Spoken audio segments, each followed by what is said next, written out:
नमस्कार, मैं हूं शिवेंद्र श्रीवास्तव। उत्तर प्रदेश में जैसे जैसे एसआईआर यानी मतदाता जो पहचान है उसका पुनरीक्षण का कार्यक्रम चल रहा है, वैसे वैसे हंगामा बढ़ता जा रहा है। दरअसल बात यह है कि जैसे एसआईआर का ड्राइव शुरू हुआ वैसे ही तमाम ऐसे लोग सामने आने लगे जो कि यहाँ के रहने वाले नहीं थे, यानी वो बांग्लादेशी थे, घुसपैठिए थे या फिर वो विदेशी नागरिक थे जो कि अवैध रूप से रह रहे थे। जब जांच शुरू हुई तो पता चला कि उत्तर प्रदेश के लखनऊ में, राजधानी लखनऊ में नगर निगम में ही कम से कम 160 ऐसे कर्मचारी पाए गए जो कि भारत के रहने वाले नहीं थे, यानी वो बांग्लादेशी थे। उनको बाहर का रास्ता दिखा दिया गया। साथ ही साथ ये भी हैरान करने वाली बात सामने आई कि प्रदेश के तमाम अलग अलग जिलों में बहुत से ऐसे लोग हैं जो कि बस्तियों में रहते हैं, झुग्गियों में रहते हैं, सड़क के किनारे रहते हैं और उनमें से ज़्यादातर बांग्लादेशी हैं या फिर रोहिंग्या हैं। और ये बात बहुत हैरान करने वाली है क्योंकि प्रदेश में इतनी संख्या में लोग रह रहे थे, बाकायदा उनका मतदाता पहचान पत्र, उनका आधार, उनका पैन, उनका तमाम बिजली का कनेक्शन, ये सब बना हुआ था और ये सालों साल से चल रहा था। लेकिन एसआईआर शुरू होने के बाद जब ड्राइव शुरू हुई, अधिकारियों ने उनसे कागजात के बारे में पूछना शुरू किया तो वो लोग दिखाने की बजाय भागने लगे। उसकी वजह साफ है क्योंकि उनके जो दस्तावेज हैं वो फर्जी हैं, अवैध तरीके से बनाए गए हैं और उसी वजह से उनको डर इस बात का है कहीं उनकी पहचान न हो जाए और कहीं उनको गिरफ्तार न कर लिया जाए।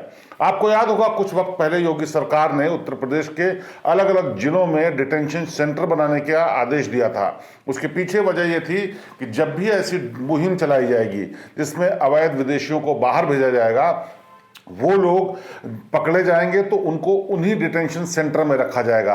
और अब जब एसआईआर के जरिए इनकी पहचान हो रही है तो इसमें से बहुत सारे लोग इन डिटेंशन सेंटर में भी भेजे जा रहे हैं ताकि उनकी पहचान करने के बाद, सारी तसल्ली कर लेने के बाद उनको उनके देश वापस भेजा जा सके।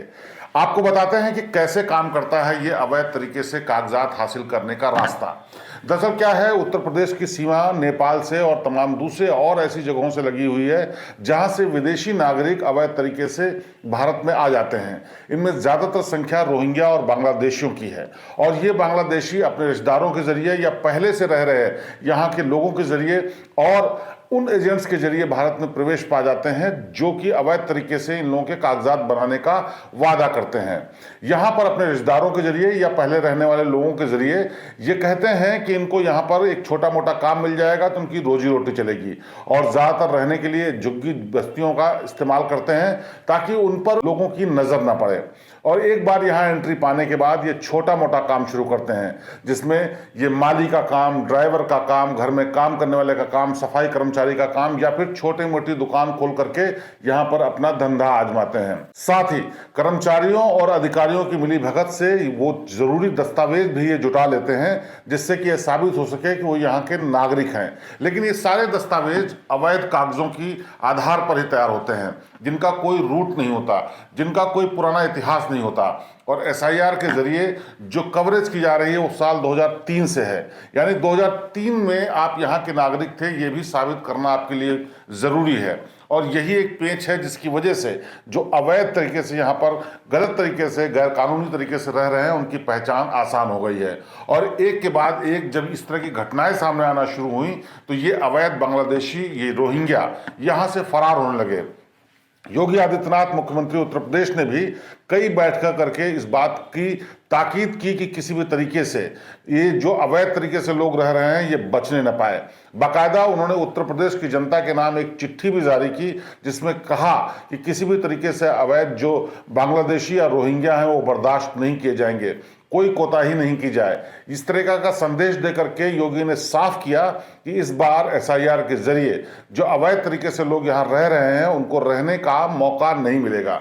और इसी का नतीजा है कि जिन जिन विभाग में या फिर नगर निगम में या फिर तमाम जिले के और दूसरी जगहों पर वो अवैध तरीके से रहने वाले लोग हैं उनमें अफरा तफरी मच गई और लगातार ऐसे लोग बाहर भाग रहे हैं जो कि यहाँ के रहने वाले नहीं हैं बल्कि अवैध तरीके से उन्होंने कागजात बना लिए हैं। एक और वजह है जिसकी वजह से वो भाग रहे हैं क्योंकि उनके बीच में ये भी चर्चा है कि अगर आप पकड़े गए तो आपको डिटेंशन सेंटर में रखा जाएगा, जेल हो सकती है, आपको आपके देश वापस भेजा जा सकता है।